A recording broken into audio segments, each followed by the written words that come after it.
Which realm is the happiest in the cycle of rebirth created by the Buddha? Welcome back, everyone, to Mind Podcast. We often tell each other that living a virtuous life and doing good deeds will lead us to heaven, where we can become angels. But what does heaven really mean here?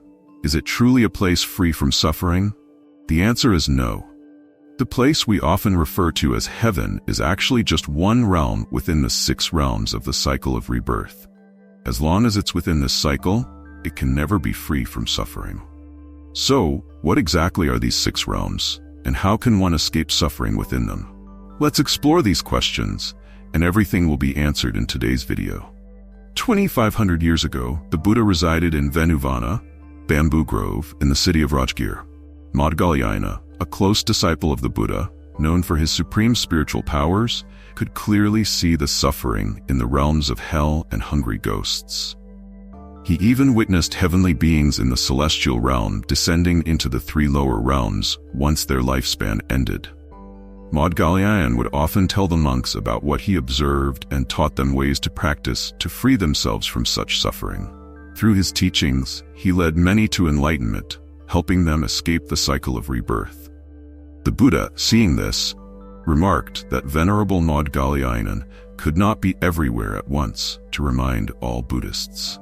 Therefore, he instructed that in front of every temple, a wheel of life should be painted, and a capable monk appointed to explain its meaning to visitors, reminding them to diligently practice to escape suffering. This is how the wheel of life came to be.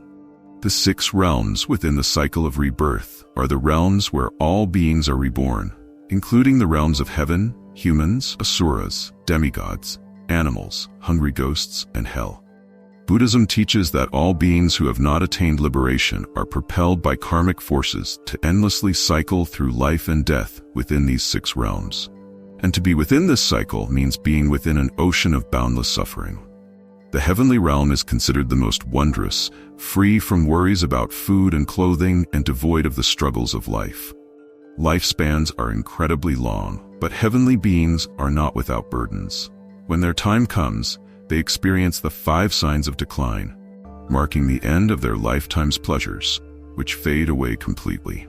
In the human realm, there are 8 fundamental sufferings: birth, aging, illness, death, separation from loved ones, encounters with those we hate, unfulfilled desires, and the imbalance of the 5 aggregates. Life has many pleasures, but it is also filled with endless suffering. In the realm of the asuras, beings have great blessings, similar to gods and humans, but their intense anger constantly consumes them, leaving them without peace. Beings in the animal realm often suffer from ignorance and delusion. They endure the hardship of the strong preying upon the weak. Those with a bit more good fortune may avoid hunger and thirst, but cannot escape the suffering of being used by humans. The greatest suffering of hungry ghosts is hunger and thirst. They constantly search for food, but find it difficult to consume anything, wandering in agony with empty stomachs. The suffering of beings in the hell realm is thousands of times greater than that of the realms above. Climbing mountains of knives, descending into oceans of fire, and jumping into vats of boiling oil are common scenes for beings in hell. Their lifespans are exceedingly long, stretching into thousands and millions of years, with suffering that seems never-ending. At the center of the wheel of samsara, there is a rooster representing greed, a snake representing anger, and a pig representing ignorance. These 3 animals bite each other's tails, symbolizing the interdependence of the 3 poisons, which bind beings to karma and hinder their liberation. These animals continuously stir within the minds of ordinary people, inciting them to create karma and experience the cycle of suffering in samsara. Greed, anger, and ignorance, though foundational to samsara and the nature of the universe, will dissolve as soon as one attains awareness. It is said that during the southern and northern dynasties, Emperor Wu of Liang was a devout Buddhist. He was curious to witness beings from other realms in the wheel of samsara, so he summoned the Zen master Zhigong with an unusual request. Emperor Wu asked the Zen master to take him to the heavenly and hell realms to see the difference. The Zen master loudly rebuked Emperor Wu, calling him a foolish, incompetent king with unreasonable demands. Enraged, the emperor drew his sword to strike the Zen master. The Zen master stepped aside and calmly remarked, This is hell. Emperor Wu of Liang realized something and understood his mistake, quickly apologizing to the Zen master Jigong. The Zen master then stepped outside, smiled and said, "This is heaven." This story shows us that the boundary between heaven and hell is very thin. When we give rise to anger, we are immediately cast into hell. The 6 realms can also be viewed as 6 different emotional states. Anger corresponds to hell, desire to the realm of hungry ghosts, ignorance to the animal realm, the 5 precepts to the human realm, aggression to the realm of asuras, and the 10 good deeds to the heavenly realm. Human emotions are constantly in flux, with good and evil rising and falling unpredictably, leading to the continuous cycle of life and death without end. Therefore, to transcend the suffering of samsara, Buddhism teaches us that we must begin by cultivating mindfulness and regulating our emotions. How did our Lord Buddha escape from samsara? The Buddha himself was an ordinary person before attaining enlightenment. When he was still a prince, he traveled to the 4 gates of the city and witnessed birth, aging, illness, and death. These sights stirred questions within him. Thus, the prince could not find peace living a royal life and resolved to practice the path. The questions that troubled him may also be questions we all share, but rarely seek to resolve. His first question was, since all people experience birth, aging, illness, and death, where do we come from? The second question, after death, where do we go?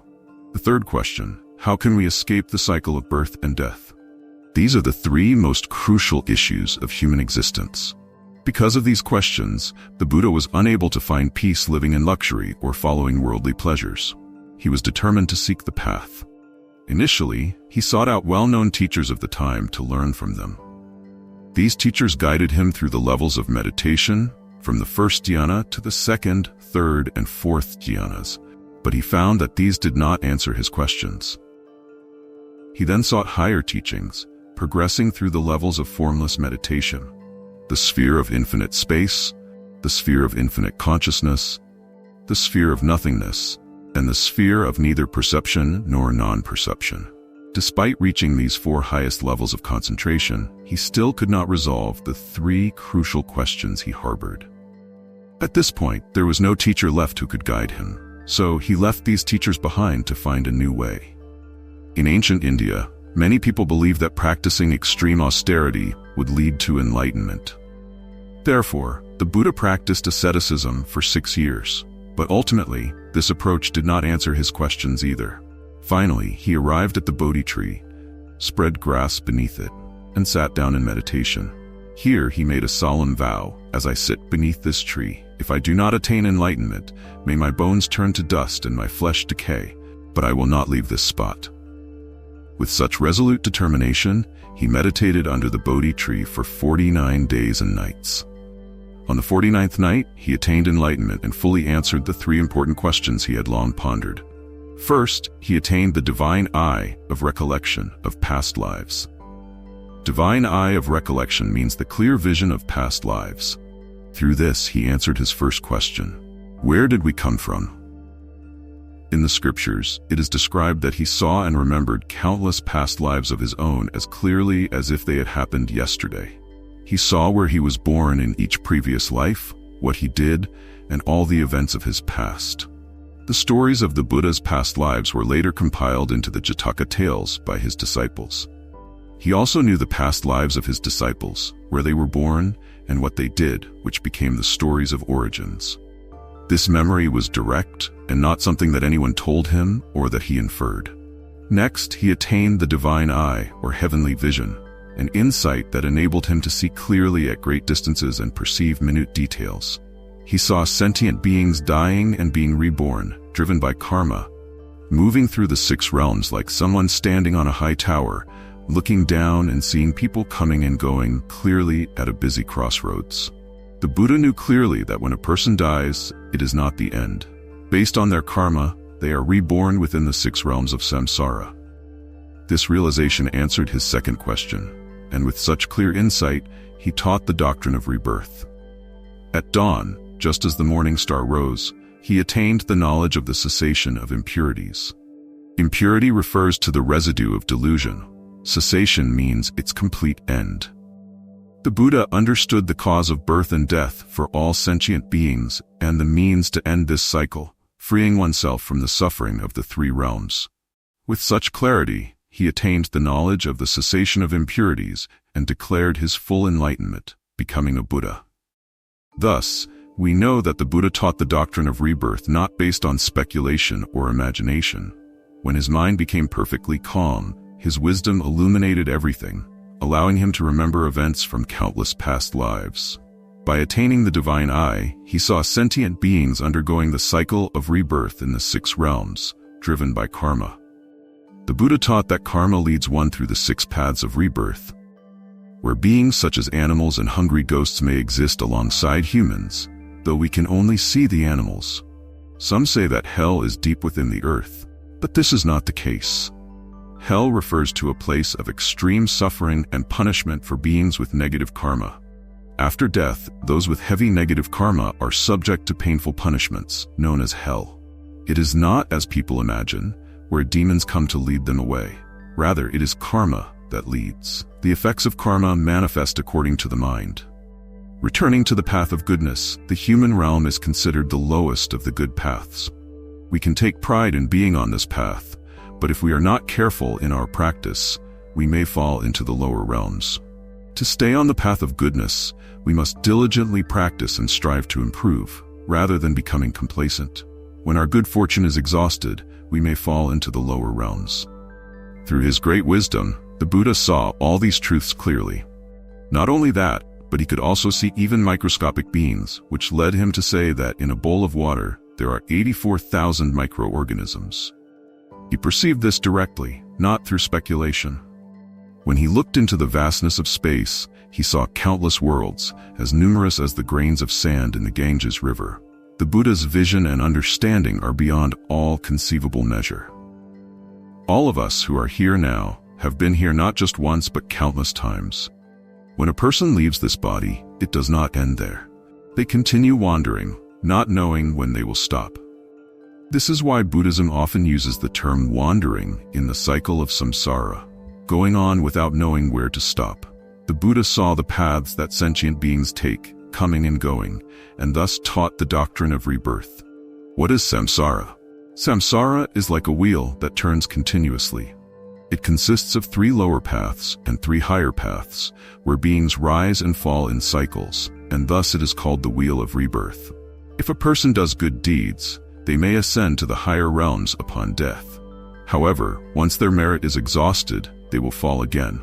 Conversely, if one commits wrongdoing, they will descend to the lower realms and remain there until their negative karma is repaid, allowing them to rise again. This constant rising and falling within the 6 realms forms the wheel of rebirth. Now that we understand the doctrine of rebirth with 3 good paths and 3 bad paths, what should we do? We should choose to follow one of the 3 good paths. At a minimum, we should return as humans. Those who are more fortunate may aspire to the heavenly realm. To return to the human realm, the Buddha taught that we should take refuge in the 3 jewels and uphold the 5 precepts. To go beyond that, we must practice the 10 good deeds to ascend to the heavenly realm. The intermediate level is the Asura realm. Asuras perform many good deeds and are diligent in charity, but they quickly become angry when provoked. They are considered deities, but not gods. Therefore, when giving or doing good deeds, remember to avoid anger. Karma is a law of justice for all beings. What you create, you will receive. If you do good, you gain blessings. If you do harm, you suffer. Committing all 10 evil deeds leads directly to hell without question. Those who perform slightly fewer than 10 may be reborn as hungry ghosts, wandering the world for a long time, enduring terrible hunger and thirst. Thus, the life of a hungry ghost is filled with suffering. Next is the animal realm. Committing roughly 5 of the 10 evil deeds can lead to rebirth as an animal. Animals are marked by ignorance and cannot discern things as humans can, which is a significant aspect of the cycle of rebirth. Speaking of the cycle of samsara within the 6 realms, who determines where we go? It is karma. And who creates karma? No one imposes it upon us. We alone make our choices and decisions. It is not that the Buddha punishes us by sending us to hell or rewards us by bringing us to heaven. As we exist in this world, some of us are wealthy, while others struggle in poverty. Who is responsible for this? Can we blame the heavens? In truth, a person without merit may find that no matter what they attempt, they fail and remain poor. On the other hand, a person with merit often succeeds easily and becomes wealthy. This is due to each person's own karma, not something bestowed upon them. Because we are unaware of this, we blame others instead of recognizing our own responsibility. Our present lives involve two main aspects. The first is repaying debts and enjoying past merits. Some people are born into wealth and privilege. They are reaping the benefits of past karma. Others are born into poverty or difficult circumstances, often as a result of past debts. The second is preparing for the next life by transforming our karma in the present. Therefore, the present life is significant. We must strive to create positive conditions, bringing some happiness now and setting up a better future. Those who understand the Buddhist teaching on rebirth have stable inner lives. The poor do not resent their situation, and the wealthy do not become arrogant. They know that if they enjoy good fortune now without creating further merit, they may fall into suffering later. Or if they endure hardship now, they can cheerfully accept it and work to improve, so they don't fall further but instead rise higher. Such understanding of samsara's law brings a natural inclination to choose the path upward, without harboring resentment or hatred toward anyone. In this world, it is common for a poor person to feel envious of the wealthy, or for someone who struggles in school to feel jealous of those who excel. These are bad habits, arising from our own karma. In the Buddhist scriptures, it is said that from the moment one sets their mind on the path until they become a Buddha, they pass through countless lifetimes, accumulating merit to attain the unsurpassed enlightenment of Buddhahood. This clearly shows that accumulation is never lost. Good accumulation leads to a good outcome, while negative accumulation leads to a negative outcome. People in the world often don't understand this, blaming their parents for lacking fortune or skill, thinking that is why they suffer now, or lag behind others, without realizing they are experiencing the karmic results of their own past actions. They were born into a family that corresponds to their own karma, with parents as a part of it, but the root lies within themselves. Thus, the teaching of rebirth reveals the reality of human life. The Buddha, having seen and known this clearly, shared it with us. It is not a product of his imagination. Today, we may find it difficult to believe because we see things superficially. In Buddhism, karma arises from body, speech, and mind, with mind being the driving force. Good or bad speech follows one's intention, as does the body's actions. Mind encompasses all forms of differentiation, including anger, sorrow, attachment, winning, and losing. These all originate from our thoughts. Living in pursuit of these thoughts is living in pursuit of karma. With negative thoughts, we may act poorly or speak harshly, while positive thoughts lead to good words and deeds. When this body perishes, karma remains because it lacks a physical form that can perish. It will follow us to the next life. This is known as karma's thread on the path of rebirth. To end karma, we must control and manage our mind. To understand whether we continue in samsara, we only need to observe our own thoughts. Our parents gave birth to our physical body, but not our mind. Some people have naturally good thoughts, while others have harsh thoughts. Where do these thoughts come from? They are the accumulation of past lives, without a doubt. This explains why some people, even as children, naturally avoid meat, while others struggle to go a single day without it, even if their parents encourage them to. This is due to past life accumulation, not something that appears randomly. Accumulation refers to the actions and habits we cultivated in past lives that do not vanish but return in this life. These accumulations follow us in the cycle of samsara, manifesting as each person's unique character. When we speak of samsara, there's no need to overthink it. Just look inward at your own mind, and you will understand. Why is it that some people, though we barely know them, seem immediately likable? Or why do others, also unfamiliar, instantly feel unpleasant to us? It's inexplicable, yet it's due to the karmic accumulations from the past. Everyone in this world has people they feel close to, and others they consider foes. Meeting them again often brings suffering. Close ones are cherished, while enemies are resented. Some may say, Why is it that certain people always get what they want while others, like me, always face rejection? But is it their fault or fate? It's more likely that in the past they acted indifferently towards others, and now others act indifferently towards them. It's a fair exchange. For example, if someone has a habit of chasing dogs, even if they're just out for a walk, dogs might hate them and bark at them.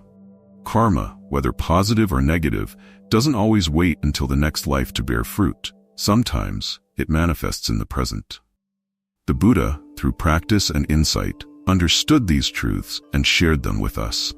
We do not see them ourselves because we lack sufficient wisdom.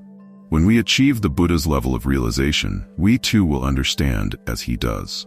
In the sutras, it is recorded that the Venerable Moggallana, once he attained arhatship, encountered a spirit with a large head and a small stomach, with a terrifying appearance. He reported this to the Buddha, who replied, "I too see them regularly, but no one would believe it, so I do not speak of it."